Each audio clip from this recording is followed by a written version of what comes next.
Did you know that Link's design for Breath of the Wild was intentionally created to be a more gender-neutral character? Well guys, it's been a little over a month since the release of Tears of the Kingdom, and I hope you're all enjoying it as much as I have. But since I know that many people still haven't finished the game, I wanted to try out a different kind of video today. So you can expect some minor early game armor spoilers ahead, but nothing related to the story, as I'll be saving that for future videos. So, in honor of Pride Month, let's dive into Link's design and what makes him a character with such universal appeal. Link's gender-neutral design is something that's been confirmed by producer Eiji Aonuma.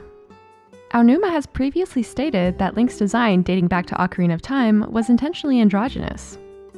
In a 2016 interview with Time magazine, Aonuma said, "I wanted the player to think, maybe Link is a boy or a girl.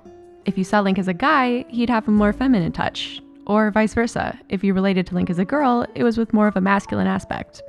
On a personal level, for me, learning this explained a lot about why I identified so hard with the Zelda games as a girl growing up. Now, I still always have and will be advocating for playable Princess Zelda, who, of course, as a sidebar, is also part of Nintendo's history with incorporating gender ambiguity into the games. But it's nice to know that through Link, the Nintendo team is trying to create an inclusive hero that anyone can relate to. But back to the interview, Aonuma also described how in Twilight Princess, he went for a much more clearly masculine design. This is probably our most muscular Link, which story-wise makes sense, as he does grow up on a farm. However, for Breath of the Wild, Aonuma stated that he wanted to return to a more gender-neutral design, stating, "As far as gender goes, Link is definitely a male, but I wanted to create a character where anybody would be able to relate to the character." This intent is definitely reflected in Breath of the Wild, as this Link's design was the most gender-fluid version of the character we've seen yet. And there's even an entire plotline about how good he looks as a girl. Physique-wise, he is much shorter and more wiry than previous incarnations. And his look in Tears of the Kingdom takes us even further, as he has long flowing hair that's typically considered to be a more feminine look. This game does not shy away from reminding you that Link's appearance isn't necessarily considered to be a traditional look for a hero. In fact, it seems like they really increased the number of short jokes this time around. And there's even a recurring bit where characters openly talk about the actions of the hero in front of Link, not believing him to be the hero. Saying things like, "You're too short to be him," or "You don't look like a hero."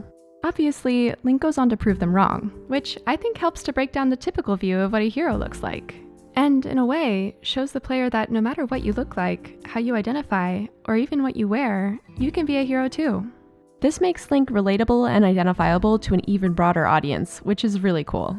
And although they took away the Gerudo armor in this game, there are a lot of new outfits that have had the internet buzzing.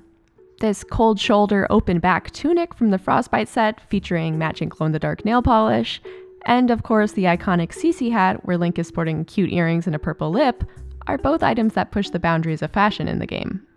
The beauty of Link as a sort of blank slate character is that you're able to put yourself in his shoes and really insert yourself into the story.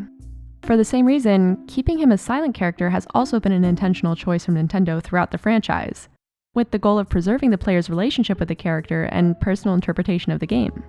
I know some people may disagree, but I really love that about Link, and it's always a bit of an adjustment for me when I play other games and the main character has a lot of dialogue.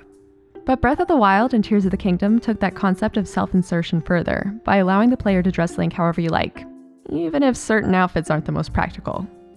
All of this is to say, officially, Link has been identified as male.